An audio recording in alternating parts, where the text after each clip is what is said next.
Okay, we're back. XEC 433, our coursework on democracy and civic engagement. Our last group is ready to present their talk on a 10-lesson curriculum they made for civics education in high schools.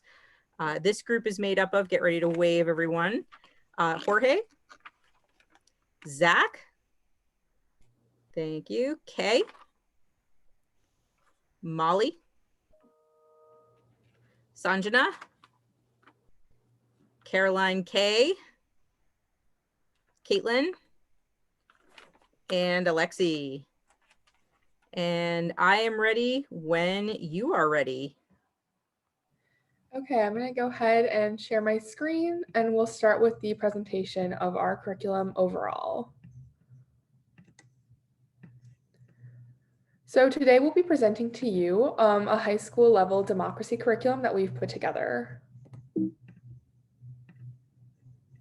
So the goals of this curriculum are to provide students with adequate instruction on democracy and civics in order to prepare students for participation in government, politics, and civil society. So our curriculum has 10 unique lesson plans, and each lesson plan follows the general format of giving some kind of baseline knowledge on the subject, whether that be through homework the night before, a lecture at the beginning of class, or some combination of the two. And then each class also contains a more interactive activity in the second half of the class. So our first class is an introduction to the subject, kind of creating safe and comfortable spaces for discussion and setting boundaries. And that class will include a fishbowl discussion activity. The second class is on the Constitution, so teaching about the basics of the Constitution and the Bill of Rights, and that class will include a constitutional speed dating activity. Days 3 and 4 are a two-part lesson on the legislative branch. So the first day focuses more on giving background on how the legislature works and functions, and the second day focuses more on the activity, which is writing and debating the students' own bills. Day 5 discusses the executive branch, and so the activity that day will be kind of matching problems that students see with different executive agencies and discussion on that topic. Day 6 is about the judicial branch. So this day will include an activity about Supreme Court decision-making procedures, and it will include students making their own decisions on a real Supreme Court case. Day 7 is about state and local government, and this day will include a guest speaker at some state or local government position. Day 8 is on political systems, and so this day includes a two-party campaigning activity. Day 9 is on elections and voting. So this day will include a group discussion on voting, gerrymandering, redlining, and how those concepts fit together. And finally, day 10 is on both the media and how students can continue to participate. So this day, which we will be presenting later in class, includes an activity on how to detect fake news, and then a short discussion at the end about how to continue participating in civil society and democracy. The overall assessment of learning for this 10-day curriculum is a 10-day cumulative journal. So each day there will be an assignment for students to write roughly one page about what they learned that day, their new knowledge, and if and how they plan to apply it in real life government and civil society. So this assignment is meant to be reflective both on the new knowledge learned and also how students plan to apply that knowledge to become better citizens. So then just a little bit about the importance of high school civics. Obviously, in any democracy, it's really essential that the citizens are informed as they are intended to participate. And currently, civics education is really unequally distributed in the United States, and it leads to inequitable understandings of the government across the country. And then also civics education encourages youth to participate in both voting and other civic responsibilities. Right now, obviously, young voters aged 18 to 29 consistently have the lowest voter turnout rates. In 2018, that rate was just over 30%, while the turnout for people over 60 was around 65. So this will give a lot of young people more of a voice, but also just in the United States in general, as we've discussed, the United States has really low voting rates for any democracy, like across the world. And so by encouraging a widespread civics education, the generations to come would hopefully have higher engagement in voting and government. So the implementation of this curriculum is fairly easy as we've designed it to fit within existing standards and existing course structures, meaning that this curriculum does not necessitate the creation of an entirely new course in a high school. It really just requires some time. So we've already worked to fit this curriculum within Common Core standards so that teachers are able to just take this curriculum and use it as is or modify it as they please, but not have to worry about fitting it into standards. So, like has been discussed in previous presentations, Common Core unfortunately does not have specific social studies or civics related standards. So we've taken the English language arts and literacy standards and applied them to this curriculum. So each individual lesson plan, where relevant, contains a list of the Common Core English language arts standards that it satisfies. And then the curriculum as a whole builds towards a majority of the ELA Common Core standards, as you can see in the graphic to the right. Furthermore, this curriculum is really appropriate for diverse educational formats and audiences. So what we mean by this is that the curriculum is appropriate for schools that have large budgets, schools that have small budgets, schools that maybe don't have a lot of civics education resources, or schools that might have a bit more of a foundation on the topic. Regardless of what kind of educational background or system a school is coming from, this curriculum is not only easy to implement, but also it's widely applicable. Moreover, we've designed this curriculum to be somewhat flexible so that teachers can kind of customize the program based on what kind of background they think their students might have in civics. For example, some students might be coming from elementary schools and middle schools that have a better foundation in civics, whereas others may not have any background information. So we believe that the curriculum that we've created kind of is more customizable to diverse audiences. So that's just a brief summary of what our curriculum looks like. And so if there are not any questions, I'm going to stop sharing my screen and we'll transition to Sanjana and Zach, who will be presenting lesson number 10.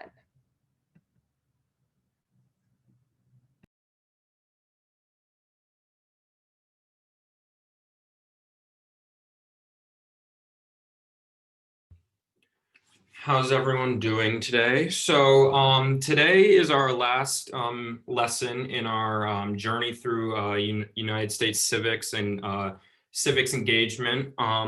Today we're going to be going over media, the government, and how that they interact with the citizens. This is a really unique topic. Throughout this course, we've taken you through the foundation of government, state and local politics, voting. And today we're really going to get into how you participate in government and how you play a role and how the government looks. So for today, you guys read a section from American Government 101 on media and the government. And that kind of like laid a basis on how, the media has developed over time and how its interaction with the government has developed over time. So today we're going to kind of expand upon that a little bit, go into how you can assess media sources, and then Sanjana will get into an activity that will directly be able to allow you guys to kind of tell the difference between a trustworthy news source and a non-trustworthy news source, and then get into how you can assess the differences.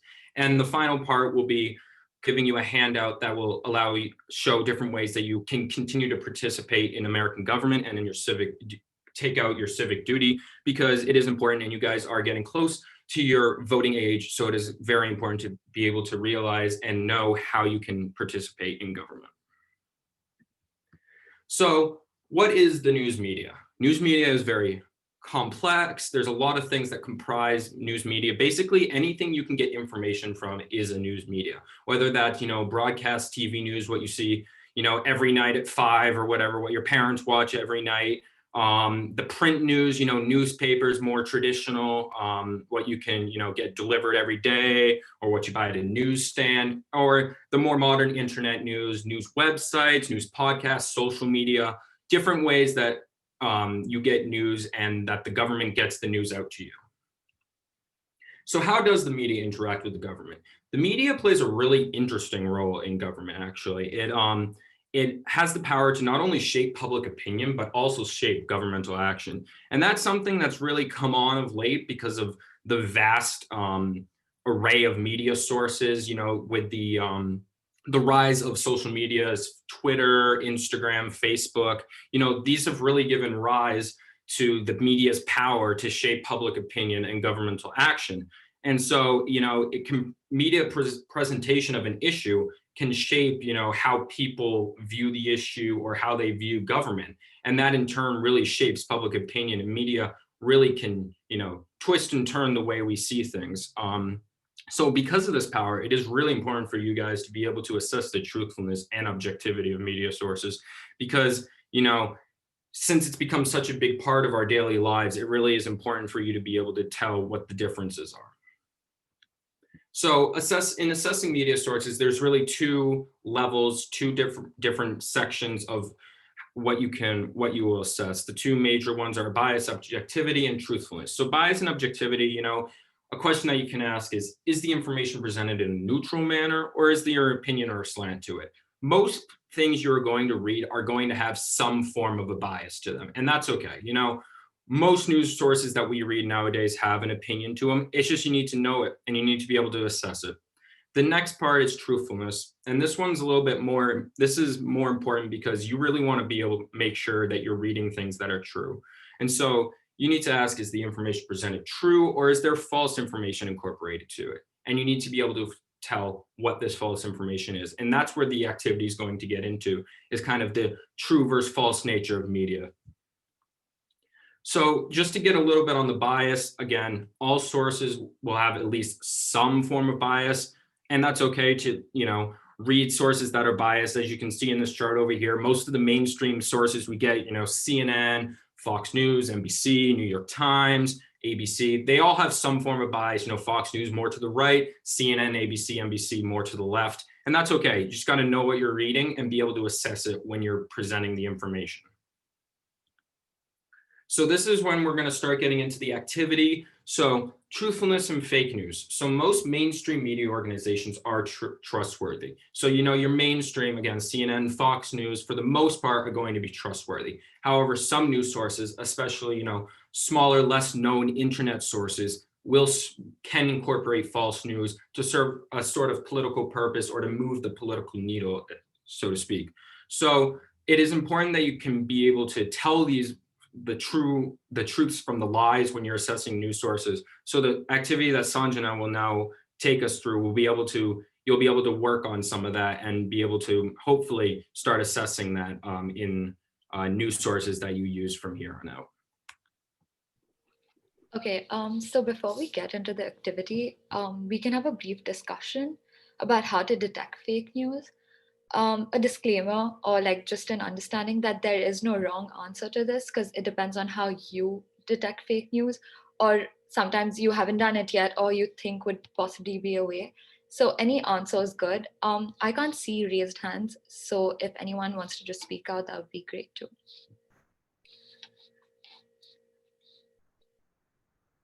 Photoshopped or doctored images. Can you elaborate more on that?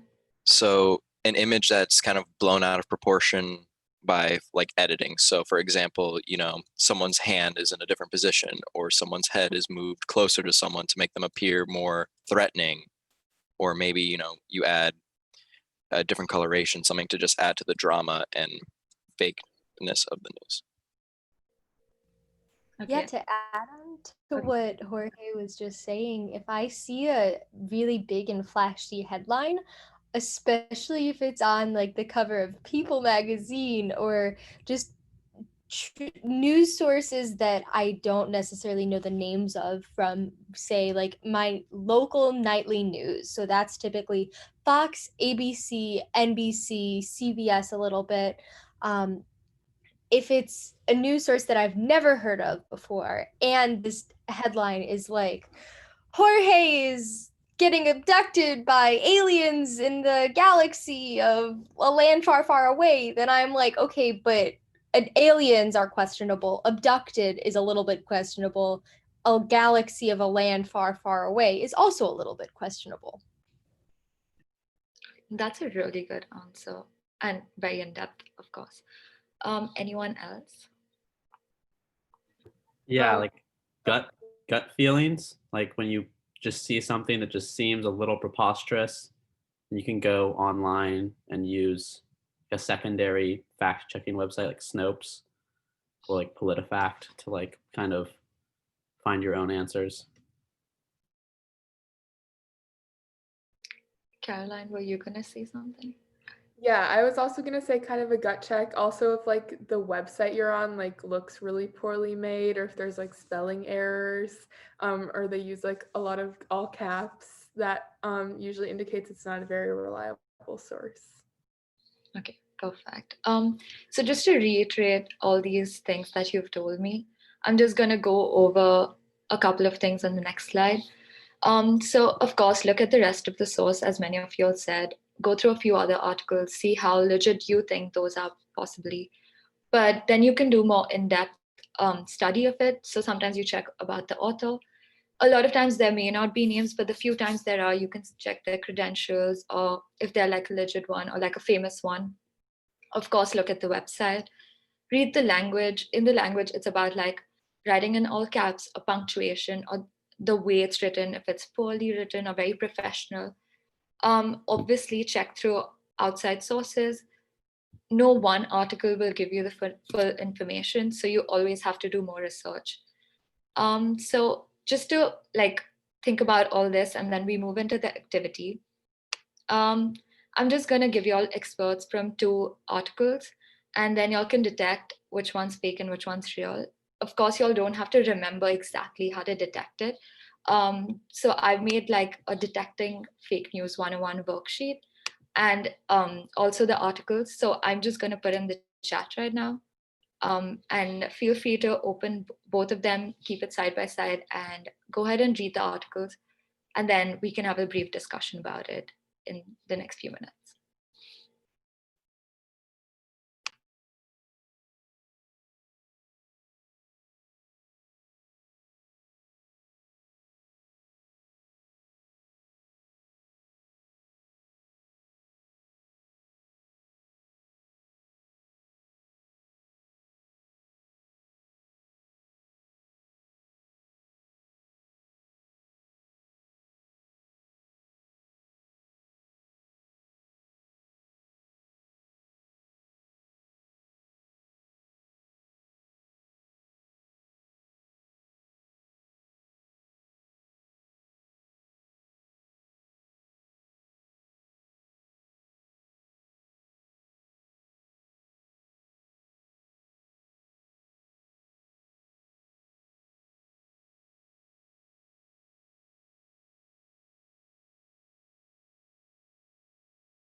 We can go ahead with the discussion if everyone's done, or we can wait for a minute more. Anything that works, or someone wants to speak up and give their opinion.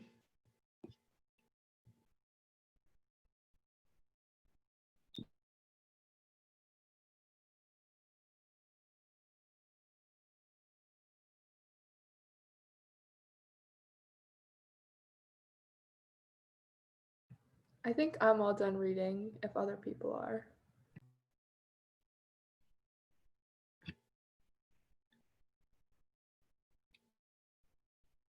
Okay, great. Does anyone want to share which one they thought was real and which one was fake, and why they thought so?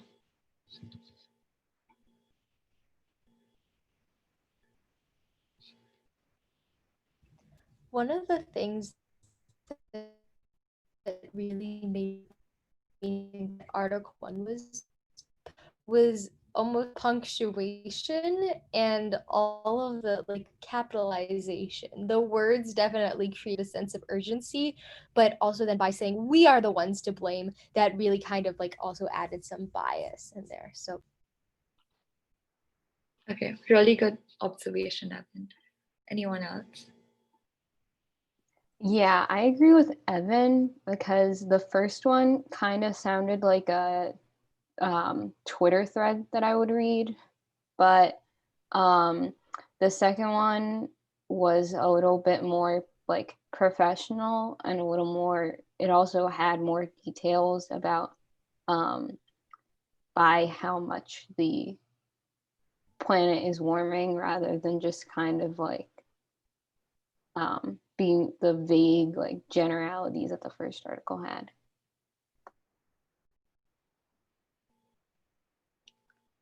That's actually a good observation too. Anyone else?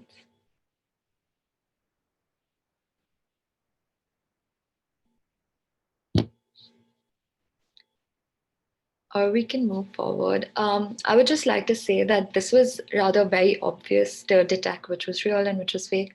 In the real world, it may not be this obvious every time. Almost all times it won't be this obvious. So one of the things that is very crucial for us to detect real and fake, because now is kind of the era of fake news and it's very easy to get carried away in one direction because of the news that we read. It's very important to like fact check. Of course, there are websites and everything, but for us to do that on our own, it's to read more articles and kind of tally up like what works best in all of them together, like the central message. All of them may have a biased opinion also, but there is always a central message that is common among all of these articles. So that's one way which would be very important to detect it. You'd rather know the difference between the real and the fake news than like only know about the fake news throughout. So it's very important to do your own research rather than listening to other people and just like one type of article that you read. That's the end of the activity. Moving back to Zach. So that was kind of, we're wrapping up this curriculum. I hope that, you guys learned a lot about how, you play a crucial role in government and how kind of the government works, and then how state and local government works. And then also like how you can get involved in voting. I'm going to share a handout that we put together that kind of shows you different ways that you can continue to participate in government and in the way the government works, because this is as much your government as anybody else's. So it is, you guys are getting to the age where your participation is extremely necessary and extremely crucial. And I just hope that you can take what you learned during these 10 days and bring it into your life and into the future, and help make government and make the United States what you want it to be. And I'll just remind you that your last journal assignment is due. So fill out your journal, same kind of prompt as you've been doing for the last 9 days. Just apply it to the media and the way that media interacts with government. There you go. Thank you. Thank you.